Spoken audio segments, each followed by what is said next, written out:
Hi అండి, crazy అబ్బి channel. ఈరోజు వచ్చేసి మిల్ మేకర్ శనగపప్పు కర్రీ అయితే చేసి చూపిస్తానండి. చాలా టేస్టీగా ఉంటుంది. ఇది ఎలా చేసుకోవాలో ప్రాసెస్లోకి అయితే వెళ్ళిపోదాం. ఇవి వేడి నీటిలో వేసి సోక్ చేసుకున్నానండి. మనకి వేడి నీటిలో వేయడం వల్ల ఇలాగా సోక్ అవుతాయి. అలాగే శనగపప్పు కూడా పెట్టుకున్నాను. ఇప్పుడు ఎలా చేసుకోవాలో చేసి చూపిస్తాను. స్టవ్ ఆన్ చేసుకొని కళాయి అయితే పెట్టుకున్నానండి. ఆయిల్ కూడా వేసుకున్నాను. ఇప్పుడు ఆయిల్ వేడవుతుంది.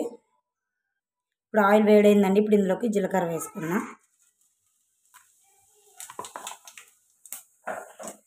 అలాగే కట్ చేసి పెట్టుకున్న పచ్చిమిర్చి, ఉల్లిపాయలు కూడా వేసుకున్నాం.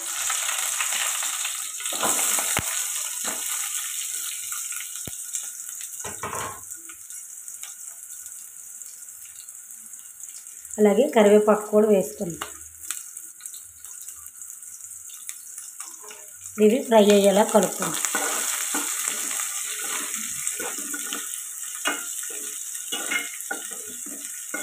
ఈ కర్రీ చాలా టేస్టీగా ఉంటుంది. చిన్నపిల్లలు కూడా ఇష్టంగా తింటారండి.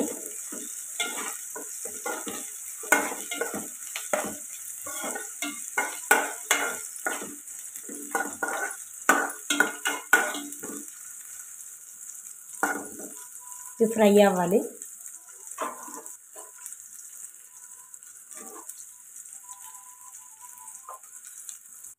ఉల్లిపాయలు అయితే ఫ్రై అయ్యాయి కదండి. అల్లం వెల్లుల్లి పేస్ట్ అయితే వేసుకుందాం.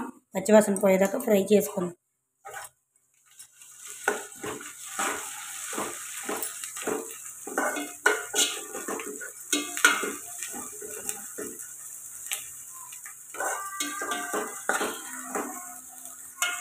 అల్లం వెల్లుల్లి పేస్ట్ కూడా పచ్చివాసన పోయేదాకా ఫ్రై అయ్యింది కదండి. ఇప్పుడైతే ముందుగా నానబెట్టి పెట్టుకున్న పచ్చెనగపప్పు వేసుకున్నాం.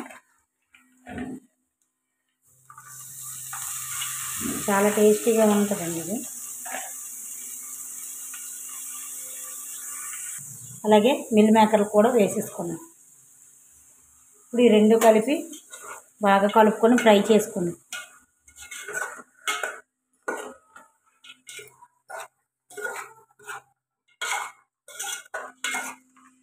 ఇప్పుడు మూత పెట్టుకొని ఒక 2 నిమిషాల పాటు ఫ్రై చేసుకుందాం. 2 నిమిషాల తర్వాత ఫ్రై అయిన తర్వాత ఇప్పుడు ఇందులోకి టమాటా ప్యూరీ లాంటిది వేసుకోవాలండి. ఇప్పుడు ఇది కూడా 1 నిమిషం పాటు ఫ్రై చేసుకుందాం.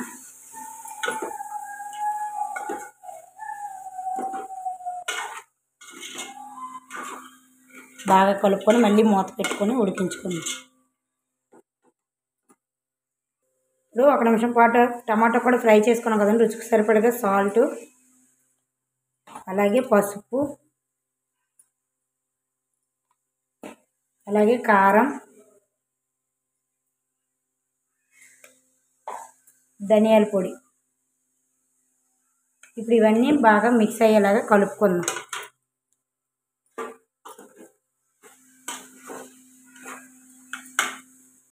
ఒక నిమిషం పాటు ఫ్రై చేసుకున్నాం కదండి. ఇప్పుడు ఉడకడానికి సరిపడగా వాటర్ అయితే వేసేసుకుందాం. ఇప్పుడు బాగా కలుపుకొని మూత పెట్టుకొని ఉడికించుకుందాం. దగ్గరికి అయ్యేలా ఇలా బాగా కలుపుకున్నాం కదండి. ఇప్పుడు మూత పెట్టుకొని ఉడికించుకుందాం దగ్గరికి అయ్యేదా. ఇప్పుడు మూత అయితే తీసి చూద్దామండి. చూడండి ఇలా ఉడుకుతుంది కదా. ఇలా ఉడుకుతప్పుడు ఉప్పు కారాలు అన్నీ చూసుకోండి, అడ్జస్ట్ చేసుకోండి. ఇప్పుడు మళ్ళీ మూత పెట్టుకొని దగ్గర పడిందాక ఉడికించుకోండి. ఇప్పుడు మూత తీసి చూస్తే ఇలా దగ్గరకు అవుతుందండి. మరొక నిమిషం పాటు ఉడికించుకుంటే మన కూర అయితే రెడీ అయిపోద్ది. చాలా టేస్టీగా ఉంటుందండి ఇది వేడి వేడి రైస్లోకి. మూత పెట్టుకొని దగ్గర పడిందాక ఉడికించుకోండి. మీరు చూస్తున్నట్టుగా అయితే కర్రీ అయితే రెడీ అయిపోయిందండి. చాలా టేస్టీగా ఉంటుంది. ట్రై చేయండి. ట్రై చేసి ఎలా వచ్చిందో కామెంట్ సెక్షన్లో కామెంట్ చేయండి. లైక్ చేయండి, షేర్ చేయండి, సబ్స్క్రైబ్ చేసుకోండి. ప్లీజ్ సపోర్ట్ చేయండి. మీరు సపోర్ట్ చేస్తే నాకు కొంచెం మోటివేషన్గా ఉంటుంది. బాయ్ అండి. బాయ్.